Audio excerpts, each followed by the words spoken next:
The following interview is a Blanchard community production. This is Leadership Unfiltered, Community Conversations, an interview series dedicated to diving into leadership topics relevant to today's world. I'm your host, Sarah Hempel, a community builder, relationship guru, and passionate difference maker. Our aim is to hold a safe space for difficult conversations as we shed light on leadership around the world. So, join us as we dive into Leadership Unfiltered. Hello, everyone, and welcome to our 7th episode of Leadership Unfiltered, Community Conversations. I'm Sarah. My pronouns are she, her, and this month we're going to talk about more love in the training space. Today, I am super excited to be joined by Moe Poirier. As founding partner of Shift Facilitation, Moe is on a mission to have corporate trainers reinvent themselves as change agents and value creators in their organizations. For over 20 years, he's honed his craft as a facilitator and a designer of training. Moe has a gift for bringing learning to life and motivating others to strive for more. He's an engineer, an entrepreneur, and an educator. The engineer is purposeful, the entrepreneur is creative, the educator is open. When you meet Moe, you experience a quiet confidence and a generous spirit, which I have to say, I think you're going to experience today. I am so excited to have you here today, Moe. Thanks for joining me. Hey, Sarah. Awesome. Yeah. Thank you for having me. Yes. Well, Moe, when we were prepping for this little interview, you said something that really stuck with me. You said, what if every trainer generated 10% more love in the training room? Love isn't something I always think about in the training room. So tell me, what does that actually look like to you? What does that mean? Yeah, well, okay, thank you. So it's you're also pointing to one of the reasons why it's so important for us to be a partner with Blanchard. You know, right? Ken's question, right? Love is the answer. Right. Love is the answer. The quote, love is the answer. What's your question? Yep. Um, so we believe that in the training room there's this quest, right? There's this search going on. And when we do that as an expression of joy, of love, right? So you hey, this is a worthy and noble pursuit, right? We are making ourselves better. Mm-hmm. We are in the process of becoming our best selves. And every time we're in the training room, that's an act of love, right? that that discovery process that unfolds. And I think we lose sight of that sometimes. Yeah. People get focused on here's what we need to talk about. Here's the outcomes that need to be met. Yeah. Right. We lose the human, we lose the person, and that we're each on this journey of discovering who we are and becoming, again, this idea of becoming our best selves. Mm-hmm. Yeah. I like that. So, you hinted to Ken Blanchard. At Blanchard, we do believe in love, and our tagline is the heart of human achievement. And so bettering yourself, bettering those folks that come into your classroom space. How do you see love showing up in the behavior of a great facilitator? Oh, fantastic, right? So now how the facilitator creates the space, opens the space. And that can sound a little bit off-putting when we use jargon like that. But the idea is there's a tone that gets set. And so welcoming everyone into the room, the simple act of being ready as people are arriving and greeting them and saying hello and welcome and honoring each person, recognizing each individual as they enter into the room. And Sarah, these things are true whether it's an in-person session in the training room down the hall, or it's a virtual session on, Teams or Zoom or Adobe Connect. The same truths are present. And so the facilitator welcomes everyone so that they feel seen. Yeah. And then very early in the session, again, our bias is strong. We will say, in the first 5 to 10 minutes, We need to hear everyone's voice. Mm. So now not only are you seen, you're also heard. And we're doing this work early to lay the Yeah. foundation, even set some early expectations that everyone participates, everyone contributes. And so now the facilitator sees me, the facilitator hears me, the facilitator recognizes my contribution, because Mm. now something else happens back to Blanchard. Catch people doing something right. Yes. And the facilitator is saying, thank you, Yeah. appreciate your contribution. Right? Thanks. Excellent work. So there's call outs and affirmation being shared with folks to let them know that their contribution is appreciated and valued. And you see them in the room, you feel them getting bigger, like they get Yeah. a little bigger, they sit up a little straighter in their chairs, They're probably more engaged, right? Because they're more. they feel seen, heard, and valued. Yeah. And yeah, I love that you and I are having this conversation, because you hinted that you have a deep background in teaching, so you would see this in the classroom, right, with little ones too. And Yeah.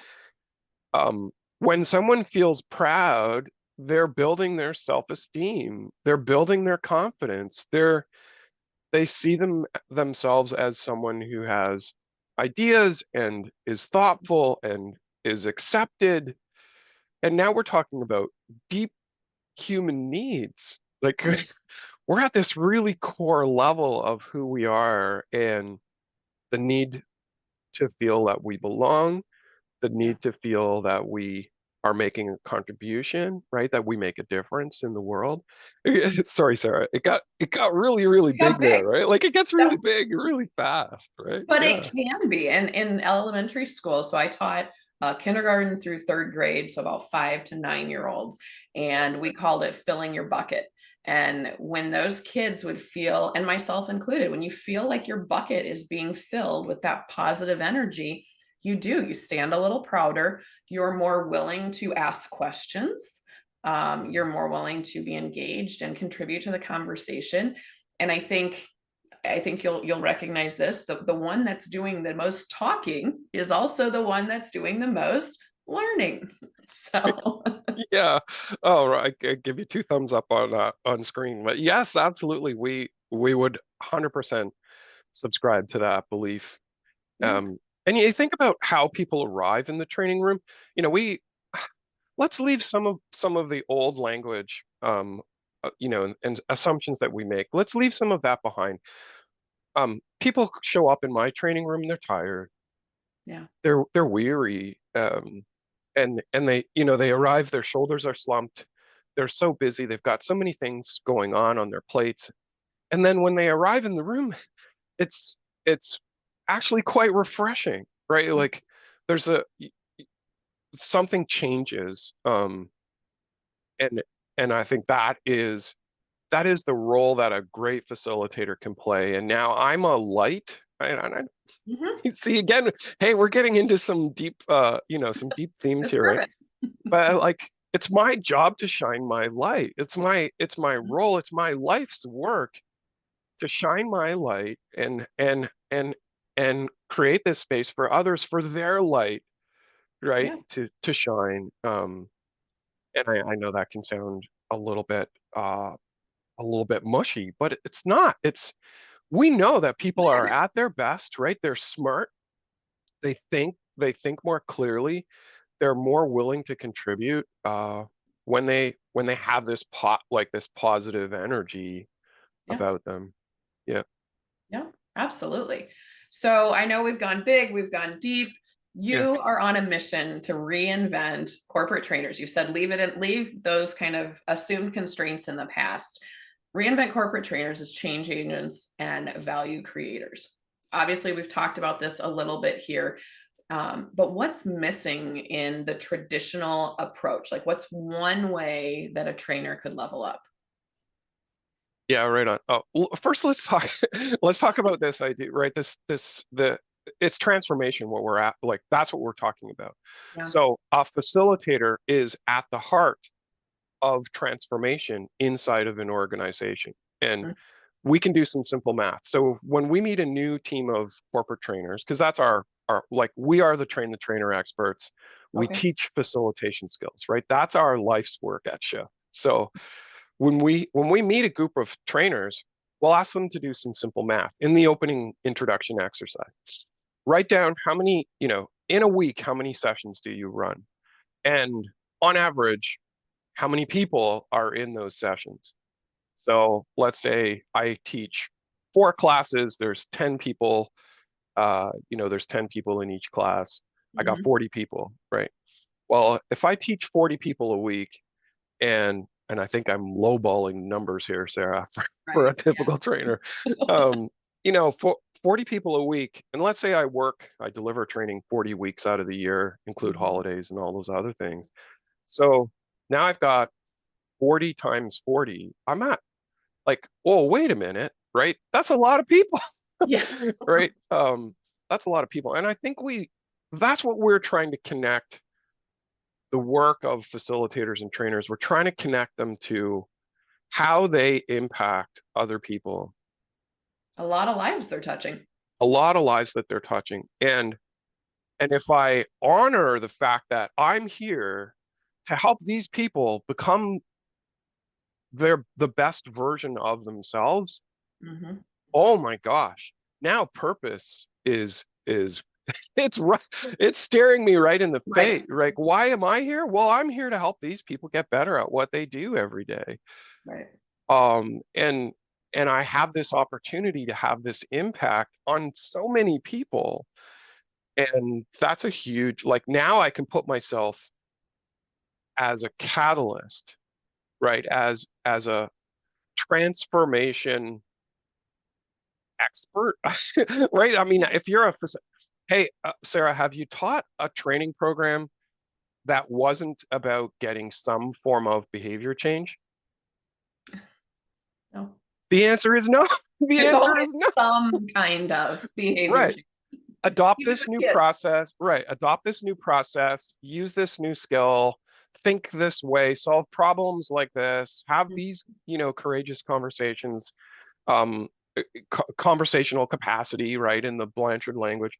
So it's like, well, in every moment that we train, we are we were right in this moment of transformation, Yeah. helping people to shift their behavior. So a nice little play on words. That's our company name, right? Yep. Shifting, right? It's a noun to create a shift, but Yep. it's also a verb. We are in the act of shifting Mm-hmm. um, behavior, and that's transformational activity, right? That's Yeah. transformational work. So good. Well, another play on words. Let's shift gears Oh, and nice. Yeah. chat a bit about psychological safety. We touched on this in the first couple of questions here that Mm, we chatted today. We talked mhm, about creating spaces where people can feel seen, heard, and valued. mhm. And I want to dive in a little bit more. How, like, what do you say it takes to build that space, especially in a virtual training room? I know that, like, in the Blanchard community, we do exactly what you had shared, welcoming people, right? So when Mhm. I might have folks join an event with us and their cameras are off because they're busy. They're like, I'm just going to listen in. They've got so much going on. And I say, hey, Mo, great to have you here. Welcome back to another event. And sure enough, 9 times out of 10, they pop their camera on. They get a little smile. They're like, "Oh, thank you. Yeah, it's good to be Yeah. here." And maybe a Yeah. little dialogue starts or they join the chat. Um, Mhm. what other ideas or things do you have that you might share with us today to help with that? Yeah. Again, it's the facilitator's role, like, in this space to help people feel welcome. So we have tricks. Some of our tricks are designed. So every session that we run has has a warm-up activity. So Mm, before anybody formally introduces themselves, we're giving the people joining, the virtual session something to do. We're giving them a oh, task. yep. And that task, it could be a word search. but the content of the word search is related to the topic of the session. I love that. It could be a photo. I have a famous photo of me in my pajama shirt that I get the participants to critique, right? What's wrong with this picture? Yeah. So there's a couple of things going on there. First of all, it's what do they call it? It's I'm showing some vulnerability Yeah. because it's not a flattering picture. Mm-hmm. And so I'm putting myself in a position where I made some mistakes. Mm-hmm. And that opens up the room because now it's like, oh, well, we can talk about things safely. So we're right, psychological Yeah. safety. Yeah. If the facilitator made mistakes, then it must be okay for me to make mistakes. Like Yeah. that's okay, right? Like we're okay. Yeah.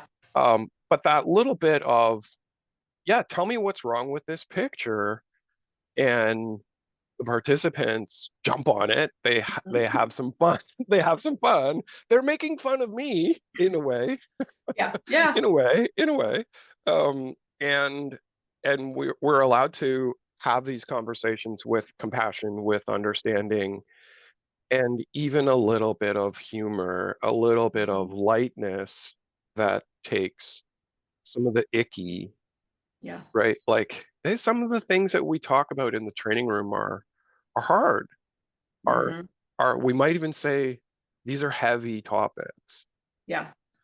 Um, but if we bring a lightness, if we bring um, some vulnerability, some humility to the space, then what we know is that gets reflected in the participants, and they will reciprocate with vulnerability and humility of their own, Mm-hmm. because we're figuring it out together. We don't there isn't a black I love sessions like that because there isn't a black and white answer. Yeah. So let's open up a conversation and share some perspectives Yeah. And learn together.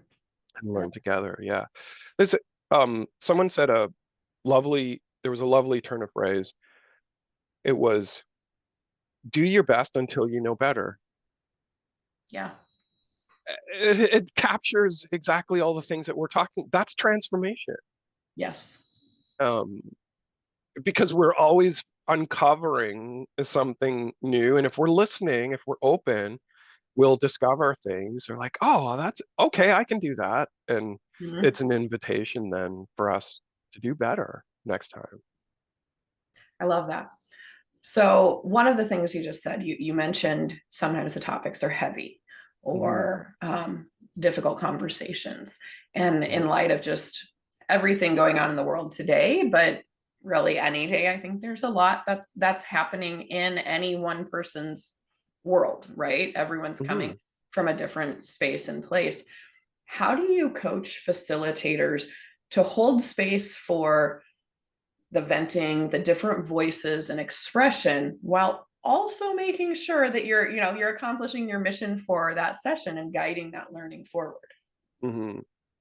Yeah, there's a number of underlying strategies, and then on top of those strategies, we will layer techniques, right? Structures that help us. So number one thing is I've learned this from my partner Jason's business partner of mine with Shift, and Mm. he said to me long ago, constraint is your friend, Mo.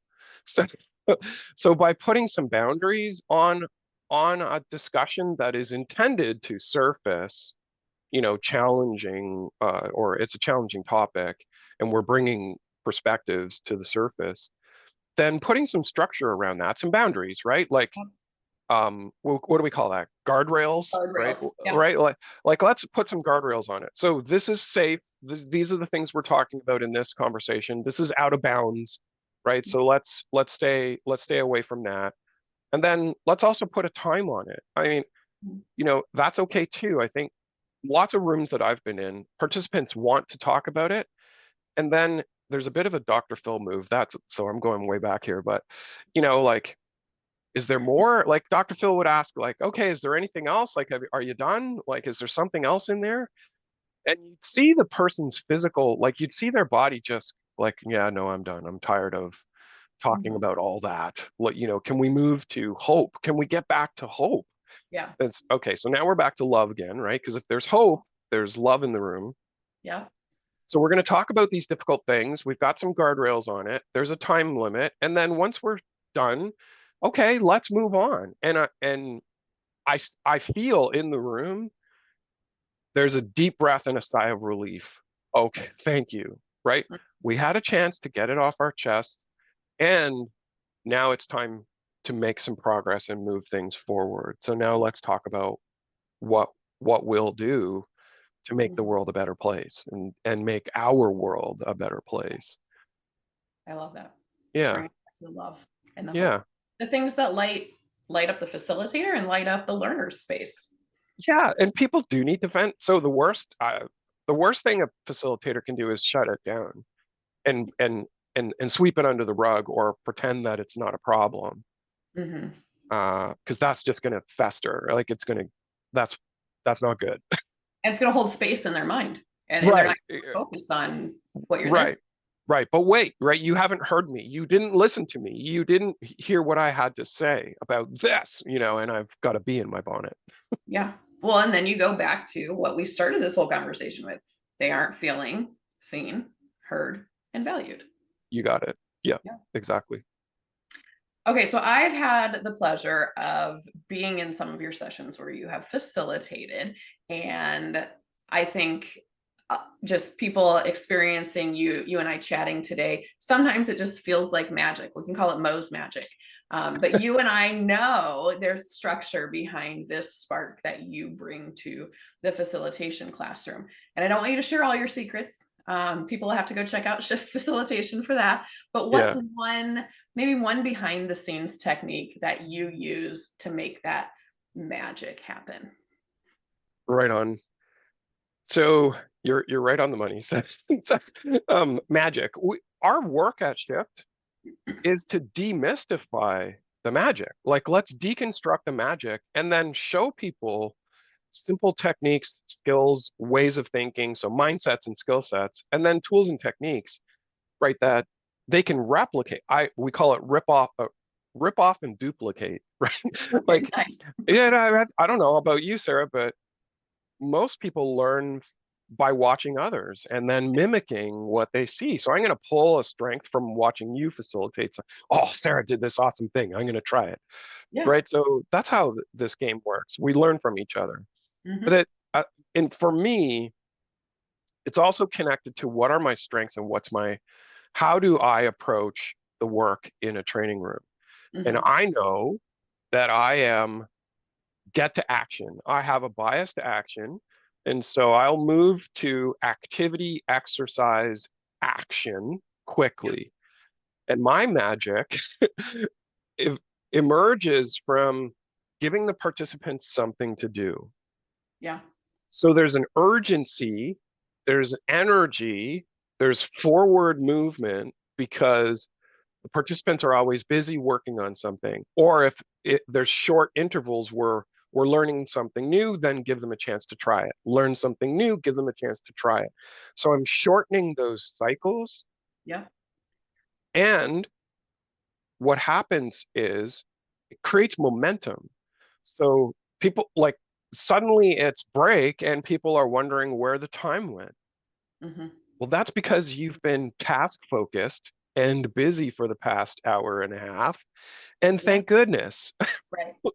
Right. Because you said it earlier, the learning is happening in the room, right? Who's talking is doing the learning. Yeah. And same thing, who's doing the work, who's involved in the action. Those are so keep the action, keep the conversation out in the room with the participants. Yeah. And that's my secret sauce. It sounds so simple, but Hey, time flies when you're having fun. that's how it goes, right? Yeah. Yeah. Awesome. Yeah. So, kind of our last question before we get ready to wrap up. If a trainer is listening to this podcast with us today and they want to start showing up differently tomorrow, what's one small action that they could take to start kind of becoming that change agent? Yeah, I'll start with in person. And you talk about the space and creating the space. One of the things that we've studied, it comes from the art of hosting, and that's a broader conversation about facilitation in a much broader context. But from the art of hosting, what I learned is the furniture matters. Mm. How you set the room matters. And one of the things early on for me that happened was moving the facilitator table, the Mhm. classic, right, table at the front. Yep. That table got moved out of the way. Hmm. Um, I pushed it up against the wall at the front, maybe, or I pushed it off to the side, and it still had my markers and my speaker and all my stuff, right? That was my Yep. table with my stuff on it. But now it opens up the room, and I am, I'm at the front and I'm connected to everyone without a piece of furniture in the way. So remove the barriers, and now there's a number of things that happen. It's such a simple move, but now I'm connected to the room. I'm Hmm. exposed. I'm a little bit vulnerable because I'm standing at the front. And now Hmm. add a stool. So this is my secret sauce, is to add a stool at the front. And now I can sit with folks and be part of the gang. Yeah. Again, so reducing the power dynamic, right? The classic teacher at the front of the room in front of the desk. Well, Yep. that creates this power structure. So let's get that out of the way. And now if I'm standing all the time, I'm looking down on people, that creates a little power struggle. So we're going to get that out of the way, because there's moments when we're just having a discussion. I'm Hmm. sitting on my stool. Right. It's just a conversation, and Yeah. we're all peers, and exploring this together. Hmm. Why I love the stool is because I can still make eye contact. So I've got a little bit of height, Yep. so I can see everyone sitting at the tables, but they perceive me as sitting down with them, Yeah. I love that. and it changes the dynamic. In a Yeah. virtual room, how do we change that power struggle, or shift the power dynamic? It's not as obvious, I don't think, how we do that. Um, going back to my example, letting them have a voice right away at the beginning of the session, Hmm. um, it changes who's talking, and that in itself, who's actively participating, that in itself changes the power dynamic. Awesome. Yeah, you alluded there to the teacher with the desk at the front. That was me for the first, like third or so of my career in education. And there came a point where I was like, one, and this desk is taking up space, and I'm Yeah. a semi hoarder, so it was piling up with lots of junk. But also, it was like this barrier between the students and I, and they'd have to come up, these little first graders, and walk around Miss Hempel's desk, and then to be able to be face to face with me. And I'm like, why do I have this? And so removing that desk and cozying up next to him, sitting with them at a chair next to their desk. They're reading in the corner. Go just sit down and read and chat with them in the corner. So Yeah. think it's something that applies to all ages and stages of facilitation. Yeah, it does, right? It's creating we are peers as learners. We are peers in this discovery process, in this transformation process, and I'm learning too. I mean, that's the part that I love about this work, right? Yes, Yeah, always getting to learn. yeah. Well, Mo, this has been an absolutely fabulous conversation. And so I just want to ask you one last thing. Do you have any last tips that you want to leave our listeners with today? Yeah, we've talked about the magic. We've talked about, being task focused. That's a nice one, because I was, I was sharing that's my personal strength, right? My signature Yeah. in a training room is, if you're in a training room with Mo, you will be busy. I can Because good right, busy. right, because Mo keeps giving you things to do. Yeah. There's no, I like to say, there's no passengers in my training room. Everyone is actively involved and has their own steering wheel, which is a Yeah. lovely kind of metaphor to play with. So why I know that, or part of that discovery process, and I know, Sarah, you've been part of this with me too, how we train trainers is connected to helping them discover their style. And so the five personas in the five personas, the sensei, the drill sergeant, the superhero, the confidant, and the jester, my strongest persona is drill sergeant. I love, right, giving people drills, activities, Yeah. exercises. Nothing makes my heart sing more. And I love that. I love being the fitness coach in the Yeah. room, you know, the yoga instructor, try your position this way, Mhm. watch your breathing here, right? So these kind of gentle nudges as they're practicing, as they're trying things. But yeah, that really makes my heart sing. So I would say this, it's discovering who you are and then celebrating that and being proud of, well, these are my strengths. This is how I approach it. Yeah. That might be different than your style, Sarah, but Superhero. right. I love it. Awesome. Okay. So we both get amazing results in the training room, Yeah. but we have different strengths in how we approach it. Hmm. Fabulous. Well, I will drop some information in the description of our podcast if you want to check out five personas with Shift Facilitation. And I just want to say again, thank you so much, Mo, and thank you to everyone for joining in this time and sharing with us. Yeah. And until next time, join us in the Blanchard community to unpack more conversations around leadership. Right on. Thanks, Sarah.